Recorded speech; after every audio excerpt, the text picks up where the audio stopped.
Hey everyone, I hope everyone can hear me. Welcome to today's webinar. And today's webinar is all about how to tackle or perhaps maybe assimilate GRE vocabulary. Let me start by just introducing myself. My name is Mason, and I do kind of a lot of things. I'm an environmental writer and an educator. I work seasonally as a backcountry guide in Montana, doing kayaking and backpacking trips. And more germane to today's presentation, I also work for Magoosh as a GRE verbal tutor, as well as a GRE content creator. So I create a lot of the practice questions on the verbal side that maybe you all have already been working through. So again, today's presentation is all about vocabulary. Before we get into the actual content, I just want to take care of a couple of housekeeping things. First of all, I just want to let you know that we're going to be recording today's presentation, and we will send out that recording and with some additional resources once we're finished with the presentation, so you'll have access to everything we covered today. We're also going to be doing some Q&A definitely at the end and probably kind of throughout the presentation. So definitely come with questions. Feel free to ask questions in the chat window as well, and we'll be keeping track of those. And if for some reason we aren't able to respond to your question within today's session, feel free to email us at help@magoosh.com. And we have a whole team of people, myself included, who are very happy to help you with questions around learning the vocabulary. So let me just talk really generally for a second about the vocabulary. Of course, if you're here, you're almost already familiar with how intimidating the vocabulary can be on this test, right? The GRE is a little bit infamous in that way as compared to other standardized tests. And so what I want to do today is break this into some parts, and let me talk you through what we're going to cover in today's presentation. The first, I think, and most important goal, for me at least, is to sort of contextualize or maybe put in perspective the importance of grasp on just how important it actually is to memorize a lot of these high-level GRE vocabulary words. So that's going to be the first goal, and we're going to start with that goal. From there, I'm going to try to provide a little bit of insight as to how you can adopt a reasonable pace for learning these words. Because as you've maybe discovered, there are a lot of GRE level vocabulary words. And a question I get a lot as a tutor is, how many words should I strive to learn sort of per day, per week, per month, given my timeline and what I'm trying to achieve on this test? So we're going to talk about that a little bit. And then, of course, the last strategy I'm going to help is and try to communicate is just some techniques for really making this process of learning new words both enjoyable and effective, right? So if we're going to be pouring all of this time into learning these words, we want them to stick, not only for the sake of doing well in this test, but ideally this is part of the preparation that will serve us really well beyond the test. It's something that if you're going into a graduate program of any kind, it's nice to go in with a kind of a robust vocabulary bank. So I think it's nice to treat the vocab on this test as a skill that's going to transfer really well into other areas of your professional and personal life. So those are kind of the three different objectives for this course. And let's start with this first one, which is sort of like, let's put in perspective how important vocab actually is on this test. Now, there's a tendency with students to come in and say, wow, I'm really intimidated by all this vocabulary. I'm going to devote, thousands of hours a week to just like nailing all these words down, and then I'm going to get a good verbal score. And this isn't necessarily the case. If you actually look at the breakdown of the kind of frequency we see of these different question types, roughly a quarter of a verbal section, which is 20 questions, 4 or 5 of those questions are going to be sentence equivalents. So that's where we're given a sentence with a blank in it. We have to choose 2 words that are alike in meaning that both work in that blank. So that's a very vocab-driven question format. You're also going to see 4 to 5 questions on text completion.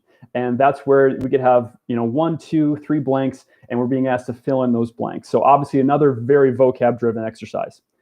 That leaves really maybe 10, even up to 12 questions on any given section are going to be reading comprehension. And these aren't necessarily vocab driven. They are testing a wide variety of skills. Some of them do definitely push us to know some vocab and to be able to navigate these passages. But for the most part, they're testing other skills like logical inferences. And so again, you can kind of look at any verbal section and say, you know what, about 50% of this is going to be what we call vocab driven. So that's a substantial portion, right? And that means you should be putting in plenty of work into the vocab. Now, that being said, I will say that it's not necessarily the case that if you pour all this energy into vocab that you're guaranteed to get a good score. So for example, when I am asked to draft up a new series of sentence equivalence or text completion questions, there's really two major ways I can make a question difficult. Either I can lean heavily into these GRE vocab words and I'm gonna depend on you knowing these words and getting the question right on that basis. Or I can look at the sentence structure and say, you know what, I can be clever here. I can put in all these contrasts, these shifts. I can make the sentence itself very complicated. And so there are really two different skills that go into these, what we call vocab-driven questions. And so it's good to make sure that you're keeping a balanced approach. Yes, the vocabulary is important, but honestly, so is just getting comfortable navigating the sentence. In fact, I would actually hazard to guess that a student that puts more prep into just getting really good at simplifying complex ideas, of picking up on grammar cues, on shifts in sentences, I almost like that student's chances better on the verbal side of the test than one who put a lot of energy into the vocabulary. That being said, no amount of vocabulary prep is going to hurt your chances on this test. It's definitely something to make sure you're carving out time for. But I wanted to start with just sort of putting this in perspective and saying that, yes, the vocabulary is very important, but it's not necessarily the only thing you need to do to get a good score on this test. So make sure you're having a nice balanced approach in your study. That's going to serve you really well. Okay, so another question that I get kind of a lot is where to look for vocab words. But I want to pause here. Does anyone have any questions at this point about what I've covered so far? Cool. Okay, so I'm actually seeing a couple questions here about advice for non-native English speakers. And this is a question I get a lot as well from students that I work with in a tutoring capacity. And this is actually going to transfer really well into this next subject, which is sort of where to look for words to study. So we at Magoosh have developed some really good resources for memorizing vocab words. We've put together two apps, one that's the vocab flashcards and the other is the Builder app. These platforms, we've basically taken GRE level words and put them all into one place for you to find. So I honestly recommend it's a really great resource. We also have an ebook as well, I should mention. Those are really great places to start learning some of these GRE vocab words. That being said, as far as where you should look for new vocab words, the answer is kind of everywhere. And I especially mean this for non-native English speakers who are just still working on building up, just a kind of a normal vocabulary bank, let alone trying to incorporate all of these really high-level GRE words. So how do we do this? I mean, the advice I give is just to be reading a lot. And especially if you're a non-native speaker, to be reading a lot of articles that are even written at this kind of GRE level prose. So resources like the New Yorker, Politico, the New York Times, the Wall Street Journal, I mean, these kind of like The Economist, any of these sort of mainstream publications, looking for articles there and just getting comfortable in making this part of your study plan. Every single day, striving to read at least a couple of these articles and treating them also as kind of word banks, right? Because they're going to be using words that maybe you're not even going to find in our Magoosh flashcards, perhaps, that are very commonly used when we're talking about subjects like economics and the government and education, science and technology, topics that appear again and again on this test. So for both non-native speakers and for native speakers, the best thing you can be doing is to be reading a lot. This is also going to serve you very well on the reading comprehension side, so great extra benefit there. But this is where you can start creating your own bank of words, your own flashcards, maybe using a platform like Quizlet, or even just physical flashcards of every time you read an article and come across a new word, adding that to just a collection of words you're going to try to keep in the memory bank. Now, here's what I'd say too. What you should be doing while you're looking for words, whether it's in an article or elsewhere, is first pushing yourself to come up with some kind of definition for that word without looking it up first. So using all the context clues you have, because frankly, you can learn a huge bank of vocab words, but a huge portion of this test is just knowing how to read the sentences or the passages and looking for context clues that should tell you something about what the word means. So as you're setting up, looking for words, reading these articles and other places, push yourself first to come up with some definition from that word, and then of course look it up and see how well you did, and then add that word to a word bank. So yeah, like I said, for everyone from beginners to advanced students, non-native speakers, native speakers, the best thing you can be doing is reading a lot and reading high quality resources from publications that are going to be written at the same kind of GRE level. That also, I think, in combination with using very focused resources like our Magoosh Vocab app builder app and our flashcards and our ebooks, because those are the ones taken straight from the ETS's practice tests, their official tests. Like those are the GRE kind of category of words. So you want to be doing a balanced approach there too, and getting really good exposure all the time. So I hope that answers that first question at least. And we can definitely talk more about sort of like how do you get started in this process as we kind of get into other areas of the presentation.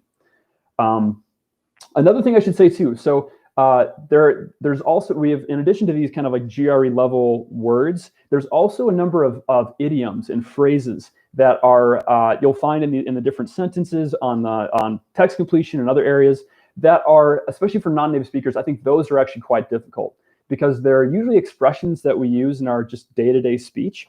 And for native speakers, it's intuitive, right? We know what someone means when they say something like, let me see if I can come up with an idiom on the spot. I might not be able to, and that's okay. But there's a number, and we can share some resources here too that have lists of these idioms that are sort of like commonly used by English speakers. Those are great things to keep track of as well. And then the last one I would say is there's also going to be a few questions on the test that are going to use very common words, but they're going to use them in uncommon ways. And so these are actually quite challenging I think for native speakers and for non-native speakers, because we have a lot of associations built around certain words, and it's hard for us to get used to them being used in different ways. So for example, like the word weather, that can refer to the weather outside, right? The sun, the rain, the wind, etc. Or it can mean to, if we are weathering something, then we're sort of withstanding it, or we're standing up against it. So weathering a storm or weathering time. And so that's another kind of GRE word to look out for. And these are words you're going to find definitely in reading very classic literature. So English literature is full of words like this that have multiple usages. So keep track of those words as well. So just to kind of condense, where to look for words, I'd say use the Magoosh apps to their fullest effect. They're really well developed. They're great. They're going to structure your way from sort of basic common words to the advanced words. They're really good resources. But the best thing you can actually be doing is doing a lot of reading for yourself and finding words and pushing yourself to kind of keep track of those ones as well. I want to pause here too. Any other questions at this point? Okay, cool. Looks like we have one about the flashcard app. So if we're using the flashcard app, how do you advise us to alternate between different sets? Great question. Here's what I would say. Definitely be conservative at first. So make sure that you are starting with the more sort of basic and common words. But you should be also, while you're starting the vocab process, be doing a lot of practice problems, right? And those practice problems should be set at a variety of difficulties. And so by doing this, what you're doing is you're building slowly in the vocab, but you should also be getting exposed to some of these higher level words within the practice questions. Those are great ones to keep track of. And they're likely going to come up in one of the advanced or intermediate decks. But for the time being, make sure you're keeping track of, like, every time you're learning a new word on a practice problem, pause, add that one to your own personal collection, and trust that it's probably going to come up in one of the flashcards in the future as well. I will say too, so students who are doing sort of like a 6-month study plan, or maybe even a year, one of the tendencies is they'll get through the kind of basic and common decks, get into those advanced decks, but by the time their test arrives, maybe it's been 3 or 4 months since they actually looked at those original decks. So especially once you're maybe, a couple of months in, you're getting through these decks, make sure you are sort of like, okay, I'm going to get through one of these advanced sets today. Maybe I circle back and go back to one of the common word decks just to make sure those are still feeling good. And I will say here too, here's the big difference between the two apps we have. The flashcards are going to expose you to the words for the first time, and just see if you can sort of start picking up on these patterns and memorizing these words. The Builder app is actually going to be testing you far more strongly, right? So it's set up to where you have to be able to, plug in the correct answer, and it's going to tell you if you're wrong or right. And if you get that one wrong, it's going to have that word cycled back, and you're going to have to see it 4 or 5 more times and get it right 4 or 5 times in a row so that it's actually stuck and you've mastered it. So these are kind of 2 different apps. I recommend doing them both in conjunction. Definitely be kind of switching from one to the other so that you're learning new words and you're keeping them, as the Builder will make you sort of like master those words. Okay, and we are going to get into now, so this is kind of, I've been talking mostly about where to look for words to study. Let's talk now a little bit about sort of like how many words, or what kind of pace we should be trying to adopt to get as many of these words as we can under our belt before our test. So a question I get a lot is, how many words should I try to learn? And here's it's maybe an unhelpful answer, but it really depends on your timeline. It depends on your score goals on this test as well. If you're someone who's going for that 90th percentile, yeah, you're going to have to really do very well in the vocab to get that in all likelihood. If you're going for a more conservative or modest score, perhaps not. Maybe you're better off doing a more balanced approach, still dedicating some time there, but sort of triaging other areas that might be more effective for you.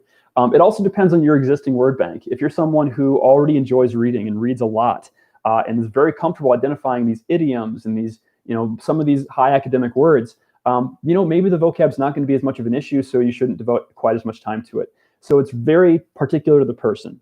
But as far as general advice goes, I always recommend to be conservative but diligent. And so often when I'm tutoring, I'll be working with students who are like, okay, I'm going to try to memorize, 200 words this week. And I typically advise against that. My advice usually is, depending on how much time you have, set some more conservative goals.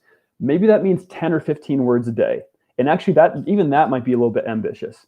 But what I would rather students do is spend enough time, whether it's half an hour, 45 minutes, making sure that those 10 or 15 words are going to stick, rather than try to cram way too many words into a short amount of time. And by being diligent, I mean like set daily goals and stick to them. You're so much better off saying, 10 words a day. That's all I need to do. 10 words a day, 7 days a week. That's 70 words a week.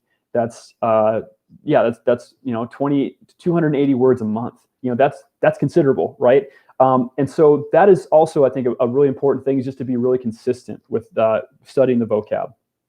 You might find that 10 is too few or 10 is too much. So you need to make adjustments, because these words, again, we want them to stick. And it's difficult to build vocabulary very quickly, especially as adults. When we're younger, these words stick, the first time we hear them perhaps. As adults, we need some repetition. We need to really have a strategy for building these words. And we'll get into those techniques a little bit later. But be conservative with the number of words you're trying to learn up front, but be diligent and kind of set daily limits and try to stick to them as much as you can. So I'm going to pause here again, looking for other words. Let me see here. Yeah, and again, so I see a number of questions about sort of how many words is sufficient for this test, and it's really hard to say. Again, the vocab prep is not going to hurt your chances, but I don't want you to do it at the expense of other areas in your test, right? So I wouldn't say lean into the vocab at the expense of building other really important skills on the verbal and the quant side. And one thing I want to mention too is take advantage of the fact that we have the apps from Magoosh are available on your phone, right? So as you're just kind of going throughout your day, most of us have our phones on us and we have little moments of downtime. Use the apps to your advantage there. Like, oh, I have 5 minutes. I'm waiting in line for something. Of course, 6 feet apart from everybody. Use that time to be knocking out some vocab words. So this is something you can build into down moments in your day. It doesn't have to be sort of like seated, focused study time. It should just be something that's occupying the rest of your time throughout your day. And yeah, so I'm looking at some other questions here, getting caught up. Let's see. Are there any high priority or high frequency words? Absolutely. And that's where those decks are kind of designed to expose you to those ones first, right? The ones that we call basic or common words. Those are ones that you can basically depend on seeing at least once on your test, in all likelihood. They're just words that pop up again and again. That being said, we do have some really great resources on our Magoosh blog that we will share as part of this presentation that identify the kind of high priority, most common, these are GRE words you absolutely have to know to do well on this test, and we can provide that as well. Okay, so I'm just looking over other questions here. Let's see. So another one is, let me see, efficient to memorizing vocab lists to learn words individually or do it as groups. That is an interesting idea as well. And the question it takes to mean sort of looking at groups of words that are all very similar and trying to memorizing those as a block, or is it better to do sort of just different vocab word lists that are all different words, not non-related? That's a really good question. And this is actually going to get into, I'll address this part of this question as I talk about techniques for making these words stick. I think the more sophisticated your association with a word, the kind of richer the image you have or the story you have behind the word, the more likely it is going to stick. And so if you find that it's helpful to see a bunch of like words that are all related to each other, right? They all have very similar meanings. They're all, roughly synonymous with each other. That can be a very effective way just to build kind of like a word net around this word of like, okay, cool. I've got this word that, these 5 or 6 words are all used in very similar situations. That's a really effective technique as well. But what I would say is what you can do is I would do this only if you're finding there's a word that is really tricky, right? Like it's one that just for whatever reason is not sticking in your memory. Sometimes you get words like that they look very similar, or they have similar structures or prefixes or suffixes to other words, and you just keep getting questions wrong because you keep misunderstanding this one. That's where doing this kind of grouping can be really effective, and looking at other words related to it so that you see that word, and what you end up doing is saying like, oh, that word actually means this other word. So say like the word is like intimidate. I'm just coming up with a random example on the spot. And for some reason, you're just getting questions wrong, and you just like keep losing the meaning of this word. Oh, to intimidate is to sort of like to maybe frighten, to make uncomfortable, something like that. And so what you end up doing there is saying, when I see this word, what I'm actually going to do is associate it with this other simpler word that I definitely understand. And that's a technique I'll talk more about as we go forward. But yeah, I think my advice is to do that on words that are really tricky. The majority of words, hopefully, maybe you can just learn on their own. And you'll start building those own kind of mental maps as you see words that are like, oh yeah, these are different words that are very similar as well. Cool. I'm going to move on to the next segment here because I want to make sure we devote sufficient time to both questions at the end and to the real focus of this presentation, which is, okay, how do we actually make these words stick, right? And so here's what I would say. My like big, like if there's one thing you take away from this presentation, it's to use these words. And again, I know that sounds sort of like maybe a little bit dorky or cliche or obvious, but it's extremely important. And it's something that you'll notice even as I started this presentation, I talked about how to tackle or assimilate GRE vocab words. Yeah, I didn't have to really use that word, right? How to tackle GRE vocab words is a better title anyways. But I used it as an example because in my experience, unless we were actively using these words, in our day-to-day speech, in our writing, in our emails, our text messages, unless we're actively using them, they're just not going to stick around very long. And so that's the first piece of advice I have is really push yourself to use these words. And I'll be honest, of course, I now teach for this for a living. I remember back when I was studying for my GRE before grad school, I drove my wife, my friends, my family, everyone crazy because I was constantly trying to use these words. And of course, yeah, it makes you a little bit obnoxious. It's just going to. That being said, though, you can definitely explain to that person like, oh, hey, I'm doing this because I'm preparing for this test and because I want this word to stay in my vocabulary. It's amazing how even if we use a word once, we now have a memory associated to us using that word. And our brain does something interesting. It just says, oh, I've used this word once. Therefore, I know this word. This word has sort of like become a part of my vocabulary. That's really powerful. So push yourself as hard as you can to use these words, even if it makes you seem a little bit dorky. But what I would say there too is we should never be embarrassed about this either. Yeah, there are sort of like right and wrong situations to be using really kind of like highfalutin vocabulary. But if it's in the kind of service of this goal, doing well in this test and trying to build your vocabulary, we should never be embarrassed about knowing interesting words. That's how they stay in our language. It's really, I think, an important thing that we should be doing. So yeah, my first piece of advice is use these words. They will stick around so much better that way. Beyond that, so what we want to do is be building, a very rich association around these difficult words. If we can look at a word and come up with some kind of strategy for, again, maybe we break it into some pieces, right? We're looking at roots and prefixes and suffixes. Those are all great techniques of saying like, well, the root of this word is this, that way, oh, I know that root, right? Therefore, I can hold on to this word much more easily. And so that's one technique, is just looking at roots, prefixes, suffixes, and building some patterns that way. There's other really kind of like interesting mnemonic devices, right? One of my favorite scenes is from the show The Office, and if none of you have seen it, there's this person trying to like coach the main character on on this like testimony he's supposed to give with this legal case that's going to be in her favor. And so she says, okay, you have to tell him it's a pattern of disrespect and inappropriate behavior. And he goes, okay, pattern. My friend Pat took a turn. My friend Apropro drives a Prius with her beehive neighbor, right? It's absolutely that nonsensical. It's a super exaggerated example. But then later in the episode, he's able to like perfectly spell out that message that she gives him flawlessly because that technique works for him. So here's what I would say is no matter what you have to do, And often I find like attaching something humorous or funny to a word is a great technique. Find some way to make it memorable. And this actually cues me into something I should have mentioned earlier.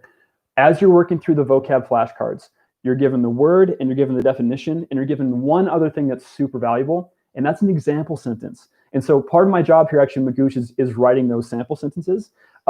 They're super useful and important. So as you're memorizing these words, look at the definitions, read that sample sentence, because what we do is we try to develop kind of like an interesting or unique or funny situation, which is still appropriate to this word, so that you have something kind of interesting to attach to it, right?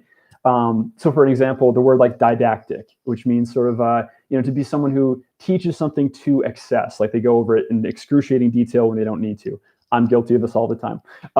So a funny example is like, well, Lana knew her dad could be didactic at times. He even taught her his step-by-step method for taking out the trash, right? So in doing that, we have a situation we can attach to, and that word now is going to be memorable. Hopefully you see didactic and you go, oh yeah, there's that funny sentence about the girl whose dad taught her how to take out the trash. So again, use those sample sentences to your advantage. They're supposed to be memorable and funny. We hope they are. You'll have to let us know if they aren't though, and we can rewrite them. Or come up with your own, right? That's a really effective way to do it as well. Other general techniques for making these words stick is have some, if you know somebody who knows you're going through this testing process, make them make you accountable, right? So maybe it's a partner, a roommate, a family member, someone that is, you can sit down maybe once a week and say, okay, I've got my 70 words, just quiz me. I want you to hold the phone, the flashcards, all the materials, and just ask me straight out, what does this word mean? It's amazing how like, oh yeah, with confidence, we can be going through the apps because we get a little bit, flexible or we don't go through things quite as strictly as we should. When someone else is in charge, suddenly the pressure's on, right? So definitely take advantage of that and find someone who can hold you accountable. Other last kind of like tips I have is sort of like make it fun, like make these things feel like a game if you can. And do this with the rest of your study process as well. Is just find a way to make it interesting, because most of the time what I find is if you can do that and set goals and like treat it more like a game, and with vocabulary treat it as something that's going to serve you really well in the future, definitely do that. Any way you can make it more engaging is worth it, especially if you're doing a 6-month study plan or maybe even a year. That's a long time to stay committed to these words. So try to make it fun, design some kind of game around it. That's really another great tip for making these words stick. Okay, so that was kind of a word dump. I want to kind of pause here and just looking at some questions quick and just getting caught up in how everyone's doing. Let me see here. So how do we know? So text completion exercise, okay. Yeah, so there's an interesting question here. The question is, the text completion exercise after the end of the videos requires at least knowing high frequency GRE words. So can I leave them for later? How will it affect my GRE prep plan on Magoosh? That is an excellent question. And this really gets at, this is almost more a question about the study plans than the vocab, but it's an important one. So I really like our study plans. They're fantastic. We think we've designed really good study plans. They're only scaffolding, right? These are only suggestions, things that are supposed to keep you on pace to kind of get exposed to every corner of this test before your study date, before your test date, excuse me. So that being said, what you should always feel empowered to do is skip around as it makes sense, right? So if you're getting to these text completion exercises at the end of the video lessons and you're realizing like, you know what, I don't have a fighting chance in these questions right now because they're calling for these high frequency words, which I haven't yet assimilated into my vocabulary. Yeah, it's great to identify that. And perhaps, circle back to these things after a couple of weeks where you've been studying the vocab and you're feeling in a better position to answer them. That being said, there is still real utility in working through questions, even if you're not feeling confident in your vocabulary. And this goes back to something I mentioned earlier, which is I can make this question difficult in two ways. I can make it really difficult vocabulary, or the sentence structure might be quite challenging. So even if you don't know the vocabulary, push yourself to really like just give it a full effort, right? Untangle that sentence, simplify it. Make sure you at least know what the gist is. Identify what kind of word might fit in that blank. And it should be a very simple word that just does the job. If you can't do that, is this word a positive word? Is it a negative word? Is it a neutral word? Just doing that is going to improve your chances. After that, look at those vocab words and maybe, identify, okay, cool, I'm going to learn these 5 words right now that are attached to this question. But before I do that, I'm going to try to do some clever process of elimination. So here's what I say. I mean, doing the vocab is, it's part of my livelihood.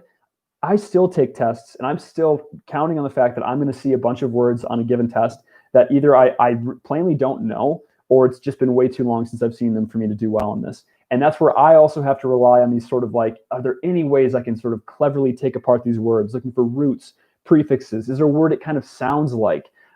Anything I can go on to give me some kind of educated hunch and tell me whether I should keep that word or eliminate it. So all this is to say is there are other skills to build that are not dependent on you knowing the vocab that are going to be contained in these exercises. And so I would say, if you're feeling super uncomfortable and you need a couple of weeks to learn the vocab and come back, please do that. Otherwise, push yourself to give it a try, and then, do some studying, come back in 2 weeks, try it again, and just see what your progress is like. That'd be my advice on that question. Okay, and then a couple of other questions I'm seeing is okay, how do we know that we are prepared for a good score in the verbal? That's a really challenging question. One that I think we'd have to devote some time to. It all depends on what a good score is for you, and that score goal should come from the kind of program you're applying to, and that's the most strategic way to proceed. So oftentimes, especially as a tutor, I tutor students who they want to get into the top like 95th percentile on each side of the test. And oftentimes my first question is, where did you come up with that score goal? And they'll say, oh, I just want to do well on the test. And of course, all of us do. The first step there for me is to say, let's look at your path, your journey to, like, because the objective here is to get into a good graduate school program, one that suits your needs. And so those score goals should be coming from those places, honestly. Call the programs, talk to their admission reps, ask, like, what was last year's average score? That's a really effective way to just get a really clear sense for what the expectations are. And that might alleviate a lot of pressure. They might say, oh yeah, our last year's class, they scored a average of 156 on the quant and a 164 on the verbal. That alone is like, oh, okay, cool. I need to reshift my studies around those score goals. So as far as what a good score goal is, and knowing how much of the vocabulary you need to master to get there, it's really dependent on your program and its focus and your particular path. But again, as I said, doing vocab work is not going to hurt you in any way unless it's getting in the way of doing other exercises that are preparing you for this test. So, keep a nice balanced approach. No matter where you're at in your journey, I'd say at least build in some vocabulary practice no matter what. And the more you can fit in, the better. But again, keep that balance in place if you can. Okay, and then just respond to another question here as well. How helpful do I believe it is studying common GRE roots? Here's what I would say. I am very fond of the English language, but as most people are aware, native speakers and non-native speakers, it is riddled with exceptions. That being said, knowing just very kind of common roots or common, even I think for me, the prefixes and suffixes are almost more important, right? Being able to identify, oh, this is a negative word versus a positive word. So for example, maybe the word is enchantment versus disenchantment, right? That dis prefix, right? Oh, that indicates it's a negative word, or it's the opposite of enchantment, right? That is actually for me more important, because a lot of these questions are developed around just identifying whether the word in the blank should be a positive one or a negative one. And that's going to depend on whether there's a contrast in that sentence or not. So more so than the roots, actually, I'd say looking at those, like, what are the common negative prefixes? They tend to be words that start with DIS or DE. How about the positive ones? Words that start with, pro, like proactive, productive. Those tend to be very positive words. That is almost a better strategy than looking at roots, in my opinion. But again, anything you can do to possibly give yourself a fighting chance in a question, you should do, or anything that helps you keep track of different words and how they're related. That's another super effective strategy as well. So even, words that start with trans, right? Transportation, transfer, translate, that indicates some kind of change, right? Often indicating motion even.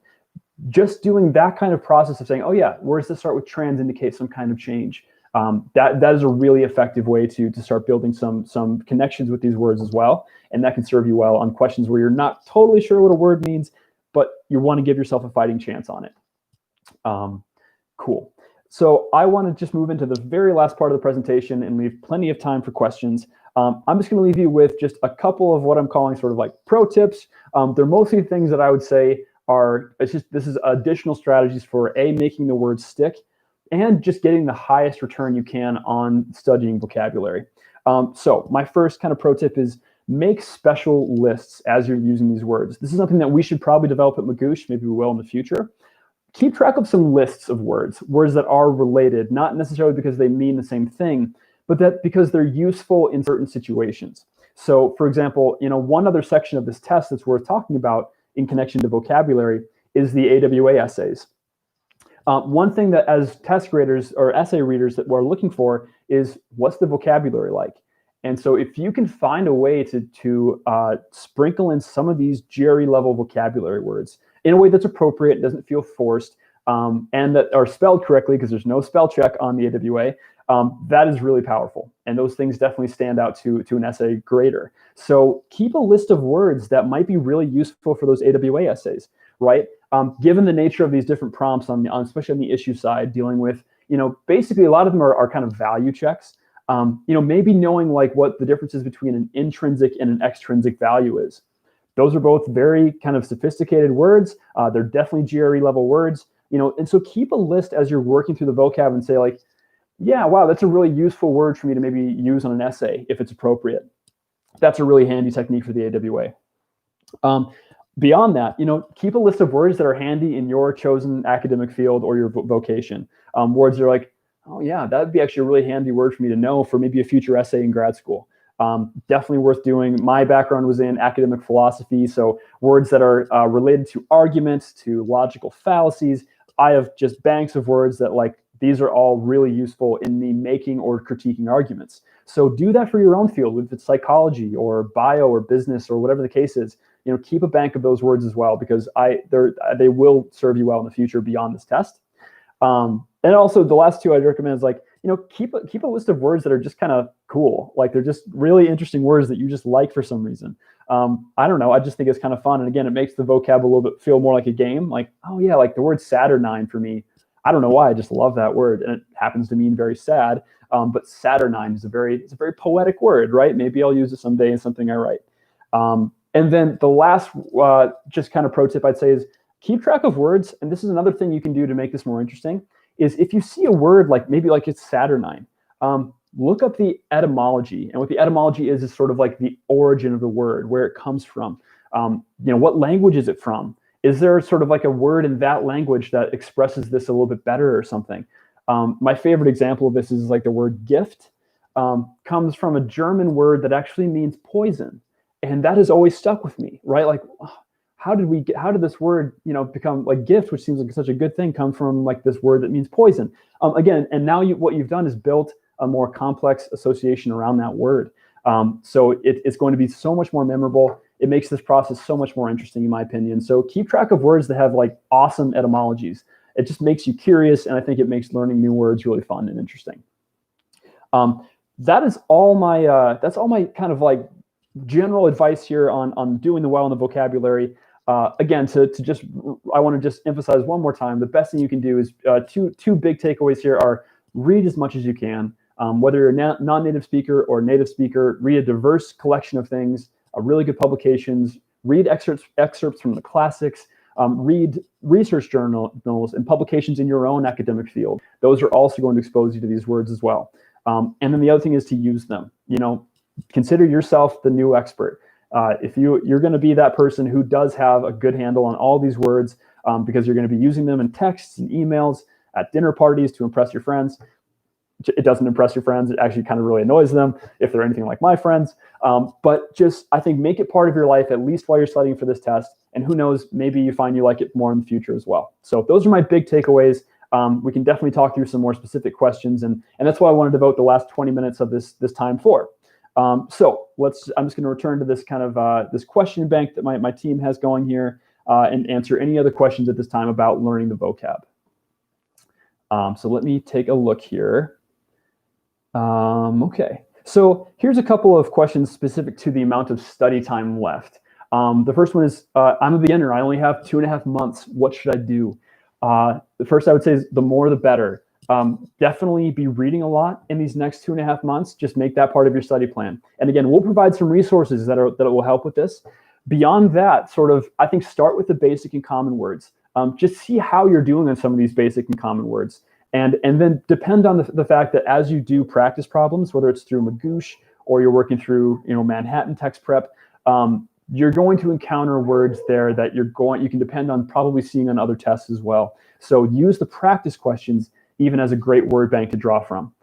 With 2.5 months, it's going to depend on what your strengths and weaknesses are. Again, you should be keeping a firm grasp on what your score goals are and responding to that, right? If you need to put more work into the math, do that. If there's certain areas in the verbal that you're finding you're just again and again not doing well on, build strategies around those. Fit the vocab in as much as you can in other areas throughout your day in your study plan. Set daily word goals, 10 to 15 words. See how that goes for a couple of days. If that's too easy, ramp it up. Try 25, 30. Maybe that's not too much for you. So again, I think don't feel like you're out of time. 2.5 months is a really substantial amount of time to learn a lot of new words, but make sure you're being conservative and diligent. Set reasonable daily goals and stick to them. The more you can do a little bit every day is so much better than trying to cram everything in a week. So that's my advice for this person with this question. Same for someone asked, how do I do this in a month? That's going to be, I'm just going to be honest with you, it's going to be a little bit tough because vocab, like I said, is not something that we tend to build super quickly. Some of us do, some of us don't. So again, same advice though, is read a lot, set really good daily goals, use the question banks as resources for just getting clear on the words that you absolutely have to know to do well on this test. And use the resources from this presentation. We'll send you some word lists that are sort of like high frequency, high profile GRE words. Make sure those are kind of like solid, dialed in, and then just do as much as you can, but make sure you are balancing your time into other areas of the test as well. Okay, I'm just looking at other questions here. So I have a couple here about reading comprehension. And so, of course, this isn't super directly related to vocab. It is and it isn't. And so a lot of these questions are like tips on acing the reading comprehension or how to just improve generally on the reading comprehension. So the first, again, I feel like a broken record a little bit, but the first thing you can be doing to improve is just reading a lot. One of the difficulties with the reading comprehension section is pacing. It is actually a little bit unlikely or rare that people have sufficient time to read everything in the reading comprehension with full comprehension of what they read. It's just not enough time. Frankly, it's just when we have only 35 minutes, 20 questions, each question is probably going to take somewhere between 1 and 3 minutes. You can do the math. You have to be able to really make smart pacing decisions on the reading comprehension. So that's my first piece of advice, is go into the reading comprehension section with conservative goals and say, you know what, I have 10 to 12 reading comprehension questions on this section. I want to make sure I'm spending time and giving myself a chance on 9 of them. That's the first thing you can do to just alleviate some of that time pressure. And that requires you to identify the 3 questions that are going to be either supremely difficult or very time consuming or both. And so that's the other piece of advice I have for doing well and improving on the reading comprehension, is getting a stronger grasp on the variety of question types, because there are patterns here. There's only so many different ways they can ask these reading comprehension questions, and they kind of slot into these nice kind of question types that all require slightly different approaches, right? So, for example, if I'm asked to just identify what's the main idea of this passage, rather than do a really kind of intense, close reading of the passage, trying to hold in all the details, trying to hold in if there's an argument in place, what is the argument? That's not going to serve me well. Instead, what I should be doing is treating this thing as a whole structural piece, and say, well, if this is a well-written essay, then maybe the first and last lines of each paragraph should tell me at least what's going on in that paragraph. It should introduce an idea. It should give me a conclusion or transition into the next idea. Maybe if I have a long passage that's 4 or 5 paragraphs, that might be my first attempt. I'm just going to read those first and last lines of each paragraph, put that all together into a summary. That might give me enough of an impression to say what the main idea is. That is a very different type of reading than you'd have to do on, say, a paragraph argument question, which is more driven at the logic of a passage. If it's an argument, what's the conclusion? What's going to strengthen and weaken it? And so here's what I would say. We should treat the reading comprehension like we treat the quant side of the test. The quant side, of course, is broken down into neat concepts, right? We have geometry, coordinate geometry. We have algebra. We have arithmetic. And so what we do then, we go in and say, I'm going to develop really good strategies for all these different concepts. The same is true on the reading comprehension. So what I'll do is we'll provide a resource. We have a great one on our blog that really breaks down the reading comprehension into these different question types. And some of them are more common, some of them are less common. That should also inform our studying, right? Let's make sure we're really good at the common ones. The four most common ones are like, what's the main idea of the passage? There's inference questions, which is, the passage suggests or the author implies or a appropriate inference could be drawn from X, Y, or Z. Those are very difficult because it's not necessarily looking at the content of the passage. It's more getting a grasp on the logic of certain claims in the structure. Those are very different question types. So those are a very common one that you should prepare for as well. The other two are going to be what we call highlight the sentence questions, where you're being asked to find the moment in the passage where this happens. And so you want to go in and say, it's going to be where's the part in the passage where the author makes this claim? And we're just hunting for that in the passage, and we select that sentence. The very last one is vocab related. It's called vocabulary in context. And I love these questions for a variety of reasons. First of all, they're extremely time efficient. If the question is something like, in the last paragraph, the author uses the word weathering, which most likely means which of the following, or most closely means which of the following. So that is cueing me into a lot of things. First of all, I'm not going to do all the reading on that passage if I'm just being asked about that one word. Let's look at that word, the sentence it's found in, maybe the one before and after. Hopefully that's enough context to where we can then confidently assert something, a word that fits really well with that one. And again, this is where those words like weathering come in. Or maybe words like, hail, which can mean like the hail, like the ice that falls from the sky. It can also mean to praise something or celebrate something. And again, that's what we tend to find in this kind of reading comprehension question is vocab words that are typically common English words, what we'd say are common, with some slightly uncommon uses, which tend to be found in more like classical literature. So those are the four most common reading comprehension types. And again, just by me breaking those into four parts and being able to go into a given section and identify, oh, this is this type of question. This is how I should approach the passage to do well on this question.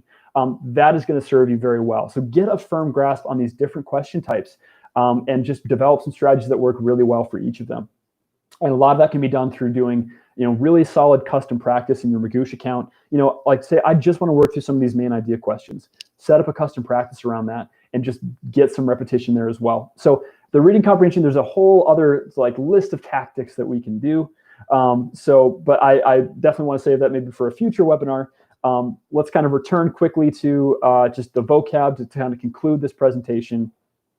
One interesting question is, would I recommend listening to the words and definitions? Because YouTube has some videos where you could do this, or that you could record yourself saying them. My answer is if that is a way that you tend to learn well, then go for it. Some people learn these words better when they hear them in movies. Also, yeah, if you're watching television or movies or whatever the case is, and there's a word that they use that you've never heard before, pause it and add that to a word bank. There's no wrong place to get vocabulary words. So if you're someone that learns better through that kind of technique, by all means, take advantage of every technological apparatus you have, do recorded videos, have conversations with friends, say these things aloud to yourself until they stick. That's a really great question. Okay, so that is all. We're at our time right now. I want to just thank all of you so much for tuning in. It really means a lot to us. These webinars are kind of a new feature for us, and it's really exciting for us to see everyone participating and asking really good questions. So keep them coming. Like I said, we'll send out this presentation and some other resources that we covered along the way so that you have them. Everything else, please email us at help@magoosh.com and hang in there. Celebrate the fact that you're studying for this test and learning new vocabulary, and it's just going to get easier the more you do it. All right, that's all for me. Thank you, everybody. Enjoy the rest of your week. Bye-bye.